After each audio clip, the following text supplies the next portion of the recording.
Hey everyone, we are here, and oh yeah, thank you for joining us today.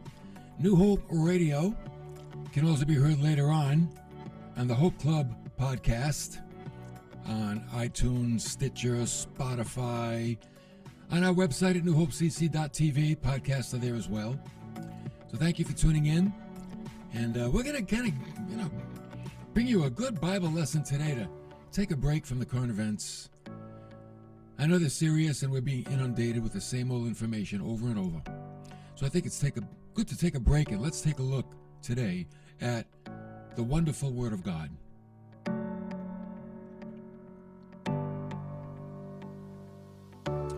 We're in a series entitled Life Lessons from Bible People. And you know what we're looking at? We're looking at Bible people. And you know why? To derive some life lessons. That's what this is all about. We've gone through the Old Testament. Today we're going to break into the New Testament, and we're going to take a look at a guy that you're somewhat familiar with. His name is Matthew. What can we learn from Matthew? That's what we're going to see today.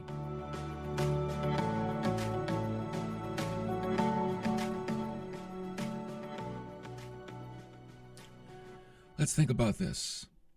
There are many people in life who believe that they are really, really living. They have more than enough money. They have more than enough friends. They have more than enough things, so to speak. And yeah, life has its challenges, but they're doing okay. They're doing okay. Matthew the tax collector, he was one of those people. Like I said, we're in a series entitled Life Lessons from Bible People. And like many of you that are listening right now, Matthew went to work every day. He was diligent in his work, and he enjoyed the fruit of his labors. So this story today may help you to understand the trouble with Matthew. Let me give you a little story. And this was the problem with the people of Matthew's day, and I think it's going on today too.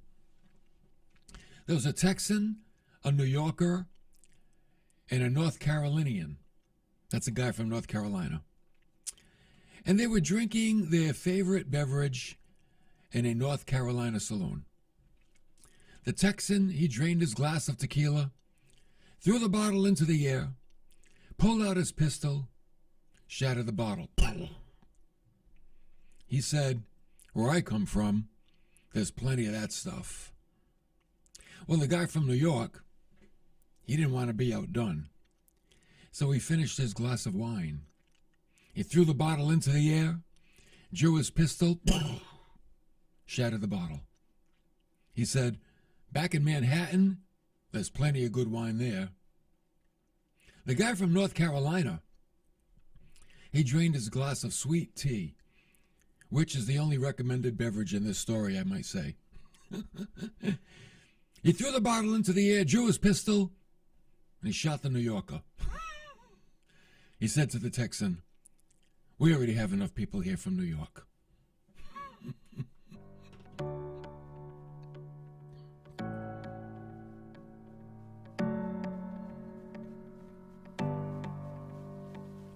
Now, I know that's not something you normally hear on a Christian program, but I'm not a normal Christian.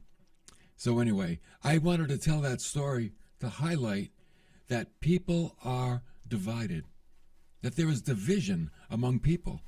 There's division among people today. We experience that. And back in the days of Jesus, it wasn't much different. There was division among people then too. In the days of Christ, people were divided. And this is where we discover Matthew. Now, for Matthew, unfortunately, being a tax collector, it ostracized him from Jewish society. Because the tax collectors, they worked for the Romans. Oh, the Romans, they were bullies. And the Jews didn't like them. The Romans oppressed the Jews. And when these tax collectors came along, they were employed by the Romans, and they would collect taxes from their own people, and they would overcharge them, and what they overcharged would be their salary. So they paid off Rome and they paid themselves, and that made them despised by their own people. But you know what? That was okay with them. You know why? They loved money more than people. You know anyone like that? They love money more than people. So Matthew's circle of friends, they consisted of other tax collectors and other types of sinners and immoral people. So we pick up our story in Matthew chapter 9, and we're going to see that Jesus operates in a very unlikely manner. Jesus is unlikely in many ways. He's very surprising the way he operates. So we pick it up in chapter 9, in verse 9. And as Jesus went from there, he saw a man called Matthew sitting in the tax collector's booth. This is probably a booth on the side of the road, like a toll booth. People come by, he examines their goods, and then he levies a tax based on what he thinks is the value of their goods. People had no recourse. They had to pay what he said. So he's sitting in his booth. Here comes Jesus. And you know what Jesus said to him? You dirty rat, Matthew. How can you rob your own people? He didn't say that. He didn't say that at all. You know what he said to Matthew? Hey, Matthew, come with me. Follow me. You know what Matthew did? You're not going to believe it. He got up and he followed Jesus. Matthew became a follower of Jesus. Now, question. Why the immediate response? I mean, how does a guy go from making a pretty lucrative business to, boom, dropping everything and following Jesus? Perhaps because deep within his heart, he knew his life wasn't all that. Though he had a lot going for him outwardly, inwardly, there was still a void. There was still an emptiness. See, loving money more than people didn't really do it for him. It didn't satisfy his deepest need. It really didn't. And you know, when Jesus calls somebody, you know what he's talking to? He's not talking to their ears. He's talking to their heart. He knows that there's something going on in the heart. And the greatest thing that they can do is follow after him. That's the greatest thing that they can do. You know what the Bible says in Proverbs 23, verse 7? As a man thinks within himself, so is he. There it is. What are you really like? What are you thinking? Your thoughts are who you are. Not what the mirror says. What your thoughts say. That's who you are. You know what the problem today is with many people? They don't think. They're not thoughtful. They're not full of thought. I think we're living in a generation where people don't think. You know what they'd rather do than think? Be entertained. See, if you're entertained all the time, you don't have to think. And you don't think about life. You don't think about yourself. You don't think about people. You don't think about God. You don't think about anything. Because you're so busy being, here it comes, entertained. Entertainment robs you of thinking. It steals your time. Henry Ford, you know Henry Ford, he said, thinking is the hardest work to do, which is probably the reason so few do it. It is hard to do. You know, thinking reveals a lot of stuff. Sometimes thinking reveals things about ourselves. Maybe there are things about ourselves we don't want revealed to us. We don't want to know. Like the ostrich with his head in the sand. You know, people think the ostrich hides his head in the sand to hide from danger. He sees the lion coming, so he sticks his head in the sand. Where'd that come from? That's not why the ostrich hides his head in the sand. You know why he digs a hole and he sticks his head in there? He's looking for bugs. That's what he's doing. He's looking for dinner. He wants to eat something. He's not hiding from the lion. He's not that stupid. He sees the lion coming. He's going to run. He's not going to hide his head. He's looking for bugs. So now we learned something today. So when we get to Matthew, okay, here's where Matthew stands out. Matthew was a thinker. That's what I like about Matthew. And maybe Jesus saw something in Matthew that he didn't see in a lot of people. Matthew is a thinker. Yeah, outwardly, his life's not that good. It's not that honest. Doesn't have much virtue, much integrity. Oh, but he's a thinker. See, a thinker can be changed. If you're a person that thinks, your ways can change. But you know who can never change? Someone who never thinks. They don't think, forget about it, man. That's what they are. You act like a rock, you think like a rock, you'll always be a rock. Oh, Matthew, he's a thinker. He saw his life. He thought about his life. And he acted on behalf of his life. Maybe when Jesus came by and said, Matthew, come with me, he saw his whole life pass before him. You know, they say when you're drowning, you see your whole life pass before you. That happened to me once. I was a teenager. I was out surfing, Narragansett Pier. Fell off my surfboard. Surfboard hit me right in the head. I thought I was drowning. I was swimming, but I'd swim into the bottom instead of the top. Blood coming out of my face. I thought I literally saw, whoosh, in 5 seconds, my whole life. Woo! Fast forward. Actually, rewind. It really happened. It really happened. So here's Matthew. He sees Jesus, right? He probably saw his whole future pass before him. And he's like, oh man, that future stinks. I don't have much of a future. I got money, but that's about it. So Matthew, he got up and he said, this is it. This is my time. And he got up and he followed Jesus. You know, when Jesus calls you, that's your time. It's time. And that time might never come again. You need to respond. You know, another person said, think as a man who acts and act as a man who thinks. We'll include the ladies in that too, girls. We don't want to leave you out. Oh, no. Think, how about this? Because this is the way people talk today. Think as a person who acts and act as a person who thinks. That way we include everybody. We're all inclusive here. So Jesus sees Matthew. He's collecting taxes from the people. And he's ripping them off, overcharging them, working for the Romans. And he says to him, Matthew, would you come and be my disciple? Come with me. It's incredible. He got up and he went after him. It's an incredible thing. You know why I believe? Because again, he was a thinker and he saw his heart. Let me ask you, when's the last time you looked into your heart? Did you? Have you? What did you see?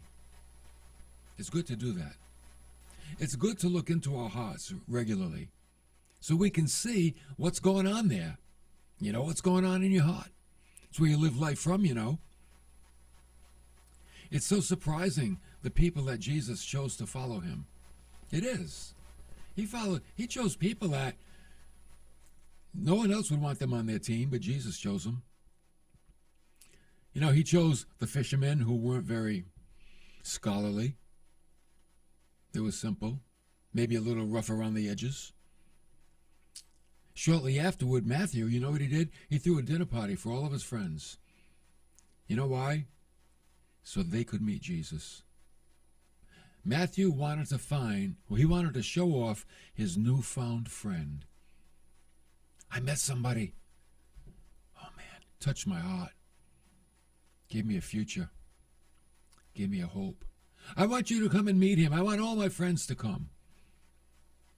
And then it happened in verse 10 that as Jesus was reclining at the table, Jesus went to Matthew's house, the tax collector.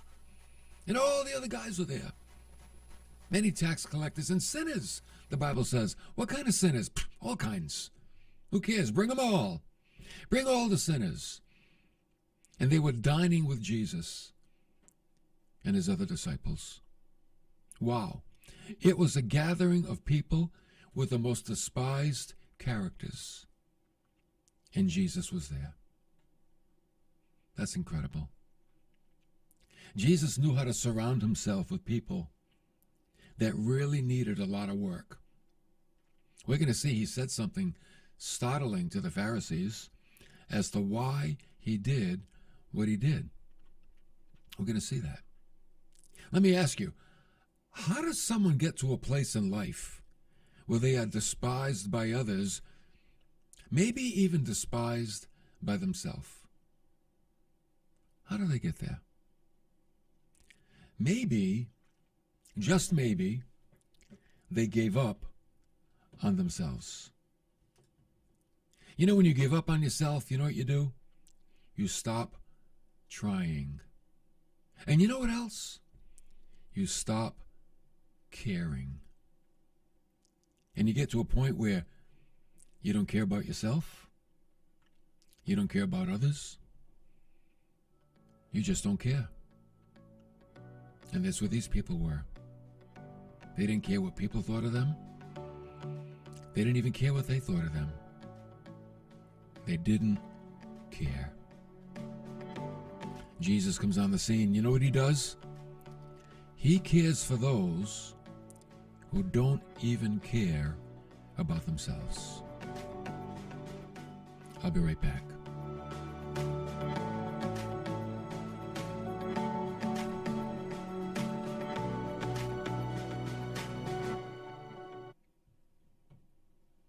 The Hope Club is a membership of supporters of New Hope Radio, heard daily here on WARV. Would you join the Hope Club and commit $3 a week? In return, you'll receive an audio file devotional in your email box every Monday, Wednesday, and Friday. You'll receive other bonuses as well. And of course, you'll have the joy of keeping New Hope Radio on the air. Just go to newhopecc.tv, scroll down to support, click e-giving, click choose fund, and then radio. Enough people joining the Hope Club will ensure that New Hope Radio stays on the air. And thanks for your support. And you know, it really is a crucial time right now that we up our membership in the Hope Club, with $3 a week, because, you know, the coronavirus has caused many people to lose hours at work. Some even lost their jobs, and giving is down. It's way down. It's down 75%. Our giving is down 75%. So we really need folks to help us out with $3 a week. If you can, join the Hope Club, and we'll give to you as well as you give to us, and let's keep New Hope Radio on the air.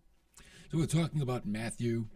Jesus called a man who kind of gave up on himself, and he's throwing a dinner party for people. I think they gave up on themselves as well. You know, it's not uncommon for a person to convince themselves that it's too difficult to make a better life.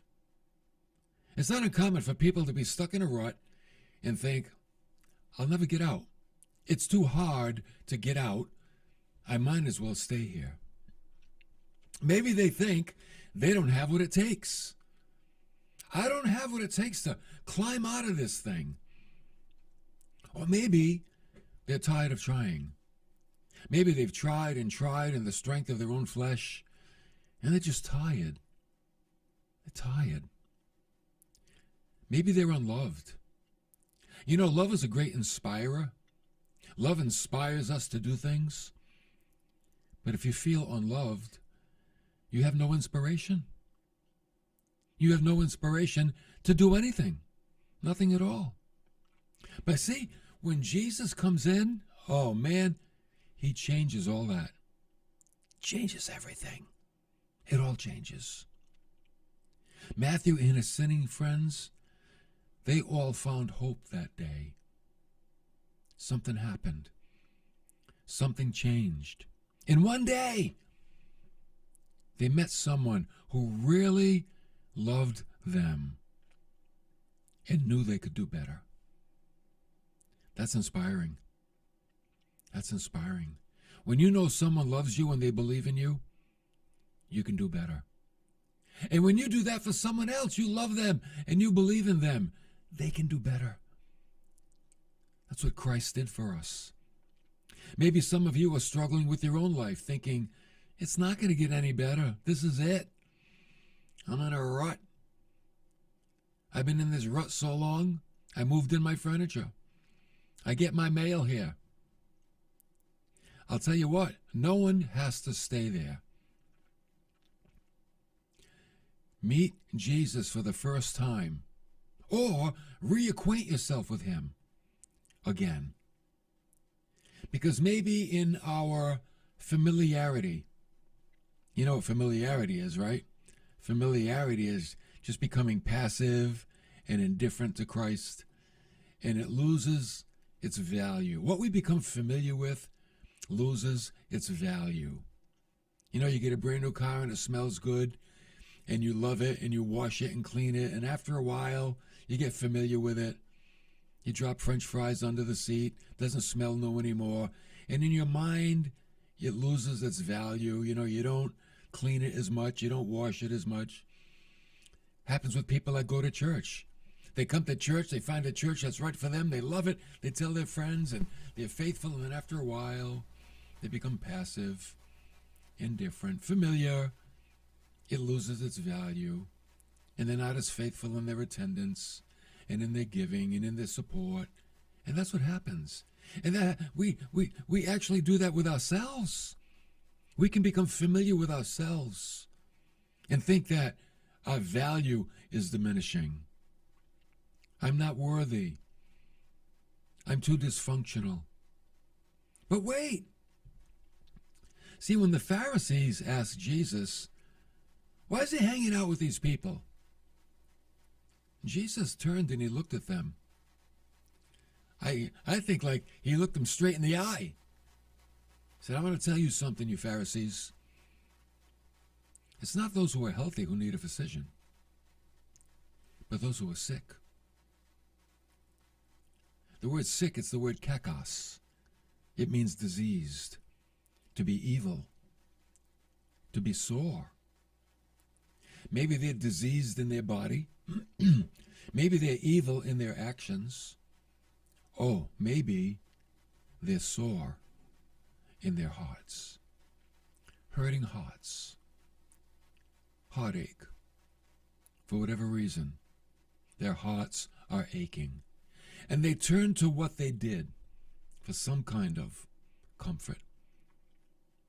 So as we look at Matthew, let's take a look at some of his strengths and accomplishments. He became one of Jesus' 12 disciples. You know why? Not because he was so great. You know why? Because he answered the call. He responded immediately to the call. It wasn't like, well, let me think about this, Jesus. You going to be back here tomorrow? No, man. He responded immediately.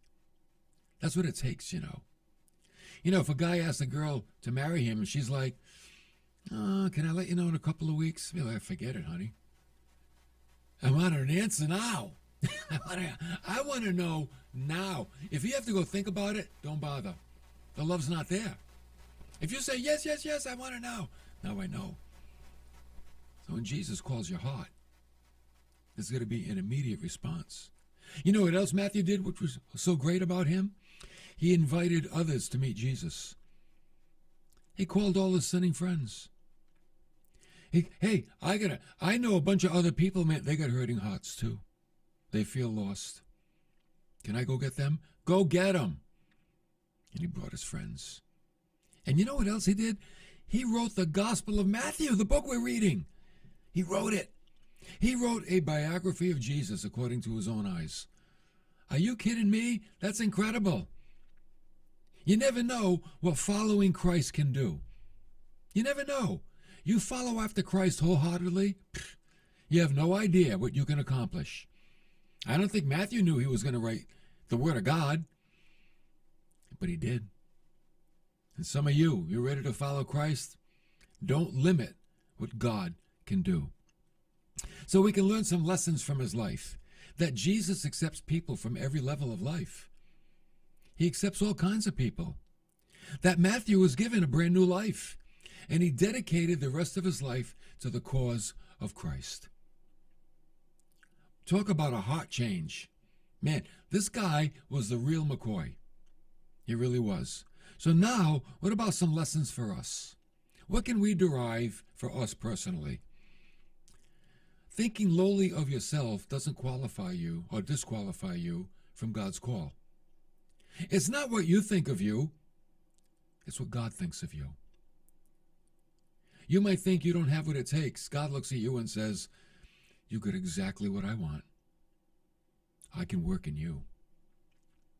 Your past mistakes do not disqualify you. Your past life doesn't make you unworthy. It doesn't disqualify you from following Christ, as we saw with Matthew. And remember this, God knows you intimately.